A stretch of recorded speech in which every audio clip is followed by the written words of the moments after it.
Assalamualaikum warahmatullahi wabarakatuh dan salam sejahtera.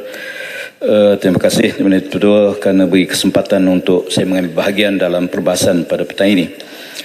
Memulakan perbahasan, saya memetik suatu hadis Nabi SAW yang biasa kita dengar dalam setiap kali khutbah Jumaat. Ala inna fil jasadi mudghah iza salahat salahal jasadu kulluh wa iza fasadat fasadal jasadu kulluh ala wahyal qalbu. Ingatlah, dalam tubuh manusia ada seketul daging. Baik daging ini, atas seketul daging ini, baiklah seluruh tubuh manusia.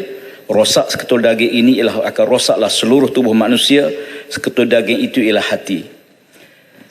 Hadis ini menunjukkan pada kita bahawa manusia mempunyai dua elemen besar, fizikal dan spiritual. Ketentuan fizikal bergantung kepada kekuatan spiritual.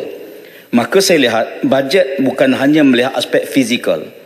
Kerajaan juga mesti menumpukan, memperkasakan agenda nilai spiritual di kalangan rakyat.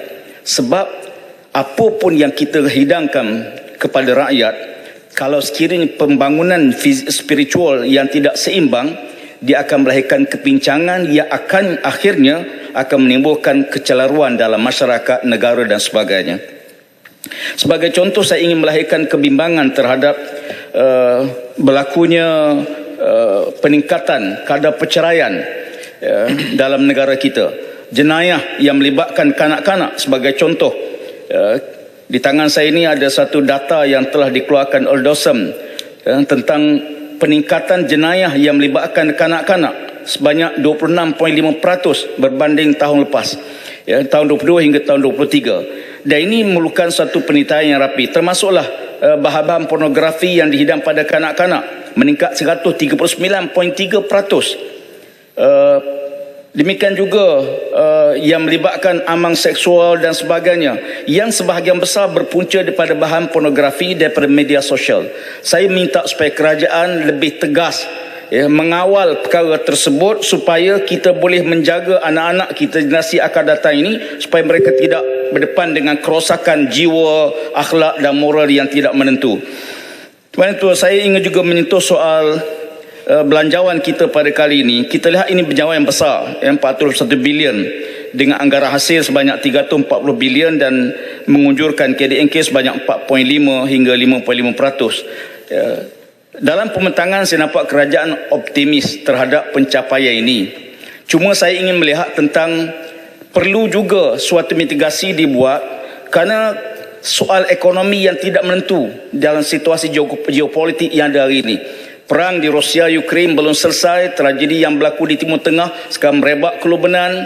Demikian juga perairan-perairan kita negara, dan situasi perubahan-perubahan ini mendedahkan negara kepada situasi yang tidak menentu dalam jangka masa yang sangat singkat. Sebagai contoh, satu masa dulu kita mengkategorikan rakyat kita berdasarkan pendapatan kepada T20, M40 dan B40. Hari ini, selepas tragedi yang berlaku pada negara dan dunia COVID-19, kita dapati Perdana Menteri telah pun menyebut tentang angka daripada T20 dah turun T15. Persoalan saya, mana pergi 5%? Tentunya dia akan turun pada M40, dan akan turun pada kategori B40. Saya fikir ada satu perkara yang besar. Yang pertama sekali, kita kena serius terhadap pengkategorian ini. Apakah mekanisme yang kita letakkan kategori tersebut? Sebab belanjawan kita mengambil kira faktor kedudukan atau belanja pendapatan boleh guna di kalangan rakyat. Kalau kita lihat dalam pandangan Quran, pandangan Islam, ada satu kategori lagi yang Allah Ta'ala sebut dalam Quran, iaitu kategori fakir dan kategori miskin. Dia asingkan dua. Innamas sadaqatu lil fuqara'i wal masakin. Allah Ta'ala dia kategorikan fakir satu kumpulan, miskin satu kumpulan. Saya mencadangkan supaya ada satu kategori lagi diwujudkan, iaitu kategori yang mungkin kita namakan sebagai kumpulan yang miskin tegar, sebagai satu kumpulan. Sebab kerajaan dalam apa jua perancangan ekonomi akan mengambil kira untuk menuktahkan miskin tegar. Tapi kalau kategorinya tak ada, dia akan rambang. Apa fokus untuk menyelesaikan masalah kategori miskin? Sebab mereka bukan miskin, mereka miskin tegar. Dalam konsep lain dipanggil fakir. Dan kalau kita lihat dalam hadis Nabi SAW, orang fakir ni dia boleh buat apa-apa saja. Nabi sebut, Nabi beramaran kadatil fakri an yakuna kufra. Ya, hampir-hampir orang fakir ni dia akan boleh bertindak apa sekalipun, termasuk soal akidah, bunuh dan sebagainya, sebab dia terdesak dalam hidup. Jadi saya fikir kita perlu melihat perkara ini. Ya, dan saya tengok dalam pembentangan Perdana Menteri, ya, bila mengkategorikan sebagai golongan mahakaya, saya lihat bahawa terlalu kecenderungan agak bias untuk menyerang golongan mahakaya. Saya bukan nak bela golongan mahakaya, tetapi harus kita ingat sumbangan besar daripada negara. Bahkan dalam pencapaian wawasan 2020 satu masa dulu, kita letakkan target pendapatan per kapita rakyat ini sebagai salah satu mekanisme. Maknanya kerajaan mesti berusaha untuk meramaikan golongan yang kaya dan mengurangkan golongan miskin. Dan kalau kita lihat dalam hadis Nabi SAW, Nabi sebut al-mu'minul qawi khairun wa habbu ilallah minal mu'min dhaif wa fi kulli khair. Orang mukmin yang kuat ekonomi, perpaduan, ketenteraan lebih dikasihi oleh Allah daripada mu'min yang lemah. Sebab tu saya jelaskan bahawa kalau sekiranya kita boleh mengukur dan meningkatkan, ya, aspek golongan kaya dalam negara, bukan menyerang mereka, ya, sebagai contoh bila kerajaan bercadang untuk menghapuskan subsidi pendidikan kepada golongan yang dianggap maha kaya. Bagi saya melihat pendidikan ini bukan komuniti. Ini tanggungjawab kerajaan tanpa mengira, sebab dia aset negara, pelaburan negara pada masa depan kepada anak-anak rakyat kita, tanpa mengira siapa mereka sekalipun. Sebab tu kalau boleh, perkara ini perlu dilihat kembali supaya aspek pendidikan bukan dilihat dalam konteks komuniti yang boleh kita asingkan oleh kerana dia maha kaya maka dia perlu tanggung. Ya, tapi di satu aspek negara harus berterima kasih pada mereka yang banyak menyumbang zakatnya, percukaiannya dan sumbangan-sumbangan lain pada negara. Jadi oleh kerana itu, ya, ukuran mereka bukan hanya kepada apa yang mereka makan, bukan salmon dan avocado.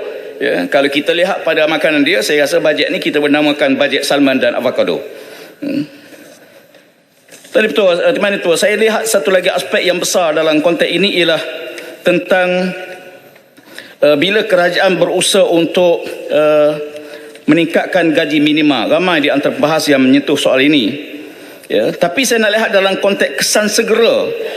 Ya, bila kerajaan mengumumkan untuk meningkatkan gaji minima daripada 1,500 ke 1,700.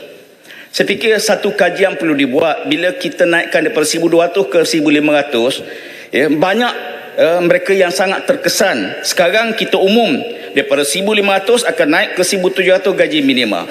Ya, ramai di antara usahawan-usahawan kita yang tak mampu menggaji pekerja-pekerja dengan gaji minima. Sebagai contoh, bila diumumkan gaji minima, kesan langsung yang berlaku sebagai contoh ialah pusat asuhan kanak-kanak, ya, telah mengumumkan akan meningkatkan yuran kepada 20 hingga 25% bagi menampung gaji kepada pekerja dia.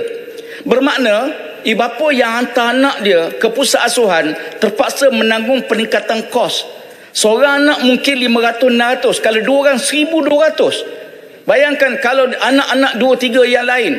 Maknanya kos yang terpaksa ditanggung oleh kerajaan akibat kita meletakkan 1,700 gaji minima. Saya menyokong hasrat untuk supaya rakyat kita dapat, tetapi kesan, harus lihat kesan kenaikan gaji minima ini. Sama juga bila kita lihat tentang usaha untuk mengurang penghapusan subsidi petrol. Ya, sahabat-sahabat kita ramai yang bangkitkan isu ini.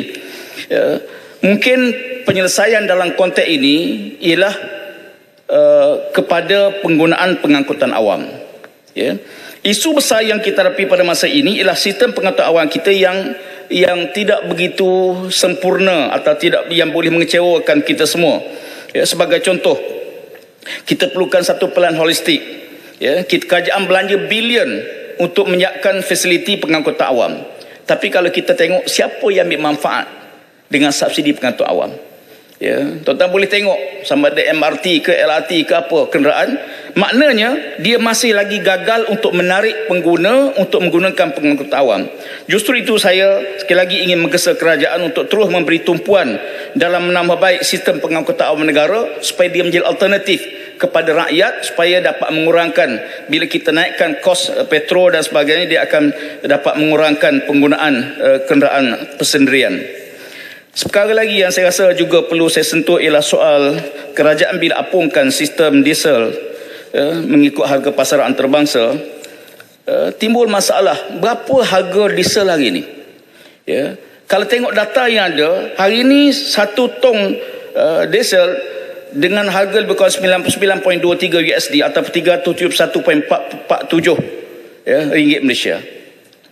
Bermakna 1 liter ialah 2.62 ringgit 1 liter. Tapi rakyat bayar 3 ringgit 16 sen 1 liter. Bermakna setiap liter harga diesel tidak mengikut apungan sebenar. Bermakna rakyat menanggung sekurang-kurang 54 sen lebihan bayaran berdasarkan harga apungan diesel di peringkat antarabangsa. Jadi saya fikir perkara ini, kalau ini yang terjadi, bermakna satu hari kalau kita ikut dosen punya laporan dan penggunaan diesel sebanyak 22.2 juta liter sehari, bermakna satu hari kerajaan mendapat lebihan sebanyak 11.98 juta ringgit sehari. Dan ini menyebabkan rakyat terpaksa menanggung dengan pelbagai kos-kos yang lain yang bertambah. Ya. Seperkara lagi yang saya nak sentuh dalam masa yang ada ialah isu perubahan iklim dan tempatan dan risiko. Negara kita sekarang berdepan dengan risiko yang agak serius, isu banjir yang tidak menentu, dan minggu lepas pun kita sendiri pun berdepan dengan masalah sidang parlimen terpaksa dilewatkan kerana banjir dan banyak kali berlaku banjir. Saya lihat bahawa ini pada bulan Oktober Perdana Menteri Belanda datang ke Malaysia, dan Belanda telah pun bersetuju untuk mengantar pakar dia bagi melihat tentang mekanisme penggunaan ataupun penyelesaian isu tempatan banjir dalam konteks negara walaupun berbeza geografi. Belanda 60% negara di bawah para laut, dan dia telah menghabiskan satu jumlah yang sangat besar dengan buat pinjaman. Poin saya ialah kerajaan tak boleh berdasarkan peruntukan sedia ada mengikut rancangan Malaysia pertama, kedua sebagainya, rancangan Malaysia ke-12 ya, dengan hanya memperuntukkan lebih kurang dalam 2 atau 3 bilion ya, tetapi diperlukan satu dana yang besar one off yang boleh menyelesaikan secara total tempatan banjir. Kalau kita bagi sedikit demi sedikit ya, dia tidak akan menyelesaikan masalah. Sebagai contoh, dalam laporan ni kerajaan mengemukakan beberapa projek tempatan banjir. Sebahagian besar bila saya buat semakan terhadap apa yang kerajaan umumkan dalam bajet 2025, dia hanya mengulang benda yang pernah diumumkan sebelum ini. Daripada 12 rancangan tempatan banjir diumumkan oleh dalam belanjawan kali ini yang menilai 3 bilion. Projek seperti RTB Sungai Damansara, Selangor, RTB Sungai Teriang di Pahang, merupakan projek yang sedia ada yang dikita semula, diumumkan semula.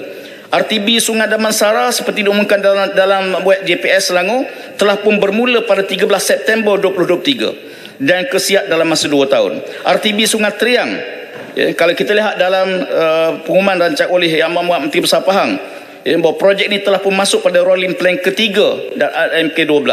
Bermakna dia benda tu dah dilaksanakan sebelum ini. Tiba-tiba diumum dalam bajet yang 2025. Saya fikir perlu ada semakan semula terhadap apa yang kita umum supaya isu-isu masalah banjir dapat kita atasi.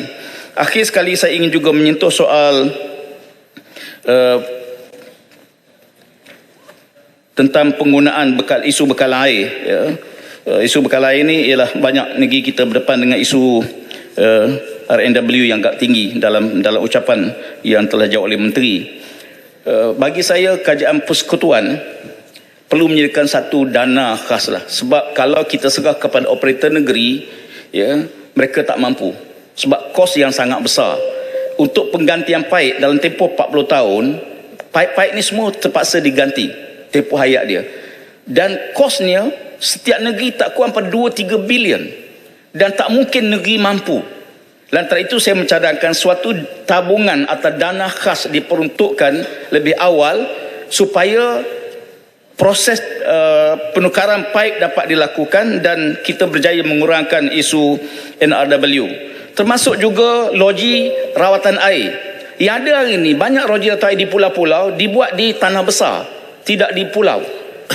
Implikasi dia bila berlaku kebocoran bawah laut, sebagaimana yang sedang berlaku di Kedah sekarang, ke Langkawi, menyebabkan kadar NRW sangat tinggi. Saya mencadangkan semua loji rawatan air hendak dibuat di pulau. Kita hantar air yang air mentah, ya, supaya dirawat di pulau, supaya kalau berlaku kebocoran sekalipun dia tidak akan meningkatkan kos kita. Akhir sekali, Tuan Ketua, saya ingin sudahi dengan memetik suatu hadis Nabi SAW. Sabda Nabi SAW, la imana liman la amanatalah, wala dina liman la ahdalah. Tidak ada iman bagi orang yang tidak ada sifat amanah, dan tidak ada agama bagi orang yang tidak boleh memegang janji. Mudah-mudahan kita dipelihara oleh Allah Ta'ala, negara kita menjadi sebuah negara dipelihara oleh Allah, baldatun tayyibatun wa rabbun ghafur. Sekian, terima kasih. Saya Tuan Ketua.